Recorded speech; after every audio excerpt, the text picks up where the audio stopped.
Let's talk about one of the most misunderstood, but most important words in any relationship: boundaries.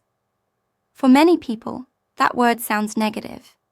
It sounds like a wall you build to keep people out. It can feel selfish, or like a sign that your relationship is in trouble. But I want to start by telling you what boundaries are not. Boundaries are not punishments. They are not a way to control your partner, and they are not a sign of a weak relationship. In fact, it's the opposite. A boundary is simply a guideline you create to protect your own well-being, safety, and self-respect. It's the line where you end and the other person begins. Boundaries are how you teach people how to treat you and what you will and will not accept.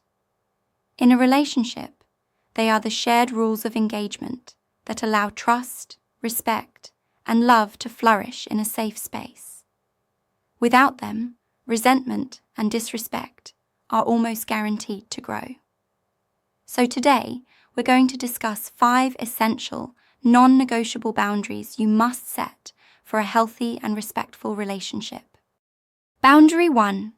Emotional and verbal boundaries. This is about how you and your partner speak to each other, especially during conflict. Words have immense power. They can build a person up or tear them down. An emotional and verbal boundary protects you from disrespectful, manipulative, or abusive language. When this boundary is crossed, it looks like name-calling, yelling, swearing at each other, bringing up past mistakes just to hurt you, or using the silent treatment as a form of punishment. Sarcasm that is meant to sting rather than be playful is also a violation of this boundary. How to set this boundary? You must be clear and firm, but calm. You can say, "I feel hurt and disrespected when you raise your voice. I can't continue this conversation if we're yelling. Let's take a 20-minute break and talk when we're both calm." Or, "I will not be called names. We can discuss this when you are ready to speak to me respectfully."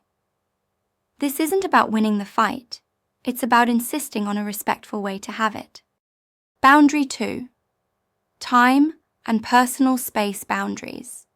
A healthy relationship is made of 2 whole, healthy individuals, not 2 halves who have merged into one person. This boundary is about protecting your right to have an identity outside of the relationship. This includes having time alone, pursuing your own hobbies, and spending time with your own friends and family without feeling guilty.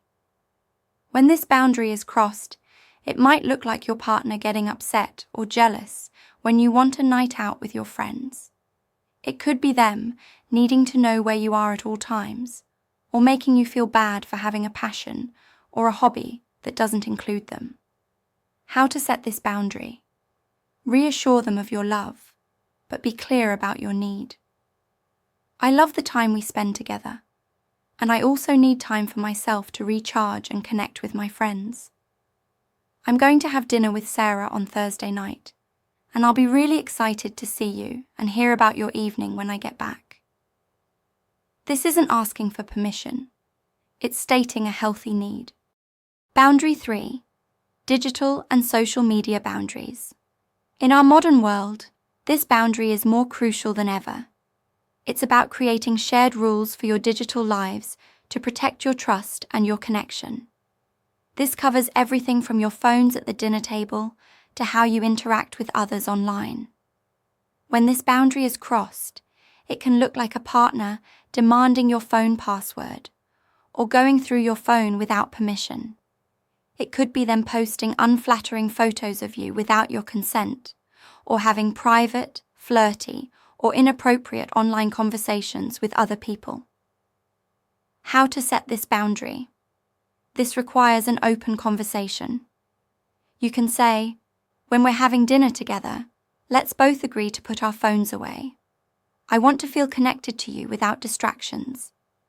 Regarding privacy, you can state, "I'm not comfortable sharing my password. I believe our relationship needs to be built on trust, not on surveillance." Boundary 4. Financial boundaries. Disagreements about money are one of the leading causes of stress and breakups. Financial boundaries are about creating transparency and shared agreements on how you manage your finances as a couple. This includes rules about spending, saving, debt, and financial goals. When this boundary is crossed, it might be one partner making a large purchase without discussing it first. It could be hiding debt or secret spending habits. In more severe cases, it could involve one partner using money to control or manipulate the other. How to set this boundary? Be proactive. I think it would be helpful for us to have a short budget meeting once a month to make sure we're on the same page. Or create a simple rule. How about we agree that for any purchase over $200, we'll have a quick conversation about it first? This isn't about controlling each other.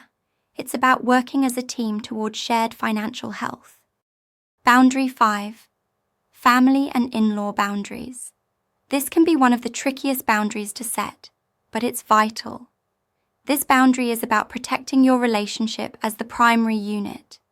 It ensures that you and your partner are a team, and that outside family members, however well-intentioned, do not have undue influence or cause division between you. When this boundary is crossed, it can look like parents or in-laws dropping by unannounced all the time.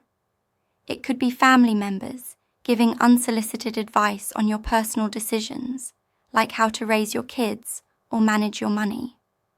A major violation is when your partner consistently takes their family's side against you in a disagreement. How to set this boundary?